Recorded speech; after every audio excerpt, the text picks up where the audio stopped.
I would like to invent a new phrase called bougie roughing it. Or roughing it bougie. I like that. Roughing it bougie. Today, I'm roughing it bougie. It's bougie because look at this view. I mean, that view is insane. It's insane. It's roughing it because, let me reiterate the story. A friend of mine's parents, so a friend of mine's grandparents essentially, have a place out in Marina Del Rey, but unfortunately they had to move into assisted living. So they are getting rid of this apartment, but it's vacant at the moment until the end of this month. So they offered it to me and was like, hey, if you're in LA in the next month, let me know and you can stay here. So I said, I'm going to make sure I'm here. I'm going to utilize this opportunity. It'll save me, depending on how many days I go to LA, which in this case is only one day. It was supposed to be like 3 or 4 originally. So originally would have saved me like $600, at least $500, Now it's saving me like, at least $200 still. But it's roughing it because there's nothing here. I mean, there's like random things like, like photo albums and this couch and stuff, but like there's no soap in the bathroom, so like have to use the bathroom. No, you're not washing your hands with soap. There's no towels. In fact, actually I was supposed to meet the guy earlier because he wanted to drop off sheets and towels. I couldn't meet him because I'm not to tell you that story, but like I wanted to rinse off because it felt gross and I had to dry off with paper towels. Oh my goodness. And then now, where I'm meeting Jeremy and Ross is a $40 Uber away. One way, $40 back, $80 just to meet up with them. I'm like, that's crazy. So I text them asking if there's any sort of public transit. There kind of is, not totally. What I'm going to do is, I'm in Marina Del Rey. I have to travel up to Santa Monica. To get to Santa Monica, take a subway east, get on another subway, go north towards Hollywood, and then Jeremy's going to pick me up 10 minutes from the restaurant in Hollywood. Whew, okay. So to get to the Santa Monica, I could either pay for a $12 Uber, or I can take one of those scooters. And I'm going to take an Uber scooter. Why not? You know what? To me, this is all worth it because I believe it all pays off in the end. It's not just a frivolous, I got to do it. I don't see it as just this one thing. I see it 10 years from now, or whenever, that it's all going to be worth it in the sense of like it will be much, much, much, much better. I'm paying my dues and it'll pay off. That's my belief.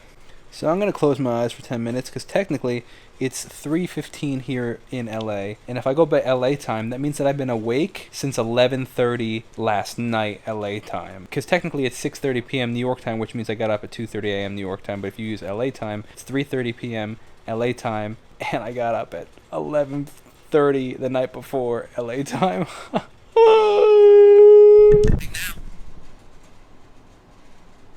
Alright baby, let's go for a ride.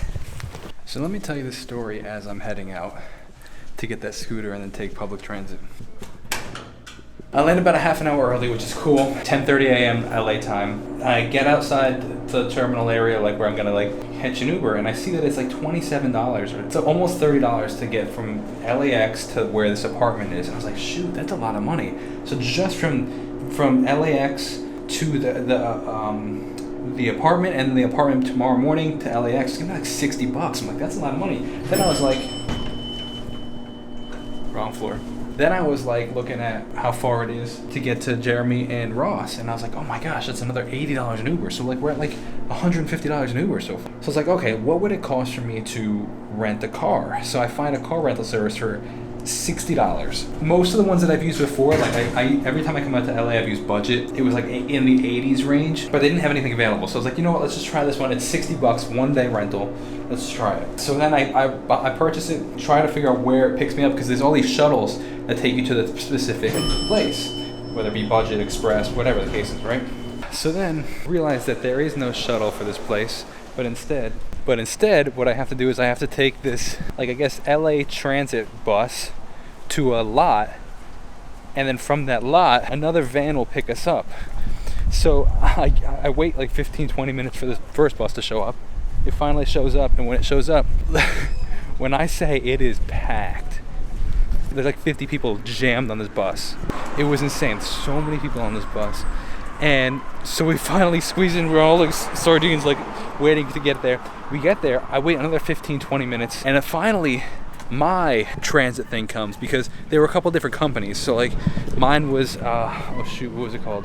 I'll remember. It was called U-Save. Okay, so I'm waiting for the U-Save bus. It comes finally, but before it comes, 2 rounds of other buses from the airport comes. So now there's a lot of people waiting. So many so that when the first bus to take me to the car rental place comes, it fills up before I can even get it with people that got there after me. I was the first one there waiting. And then I'm like, oh, okay, whatever, that's all good, we'll be patient, it's all good. And then second round comes, a smaller car comes, and then again people fill it first. And I'm like, so then at this point I go up to the guy, I'm like, bro, like, this is the second time I missed, I'm not having to wait for the third. I'm like, what's the situation? He's like, I'll be back for you, man. I'm like, oh gosh. So finally on the third round I go, and then I wait for another 20-30 minutes inside of the rental place. And when I finally get up there, they have all these hidden fees, like a hidden fee where you can only bring back the car regular business hours, which is between 8 a.m. to 5 p.m. I have a 6 a.m. flight. How am I supposed to get it here? Well, oh, you can get it here. It still works. It's just a $25 fee. I'm like, oh, no, are you joking? And then on top of that, in order for you not to pay for our insurance, we need you to fill out this waiver for your insurance. So they flip over this back paper, which I didn't see, and they ask for all of my insurance information, like my policy number, how much my policy is worth, the ad, like everything. I'm like, I don't have this information. I'm like, I need this. And he's like, yeah. I was like, forget it. Like, it's all good. And I just walked. I was like, no worries. They didn't charge my card yet. They put it on hold, but didn't actually charge it. So there was no charges. So I'm like, it's all good. When I walked out, I was like, forget this. So then I go and get those really good burrito that I got, and then from there Uber to another place because it's a mile and a half away. They don't have anything except $200 a day Teslas. I go to another place kind of in the same building. They're completely out of cars. I'm like, forget this. So then I just take an Uber over to the apartment. Insanity.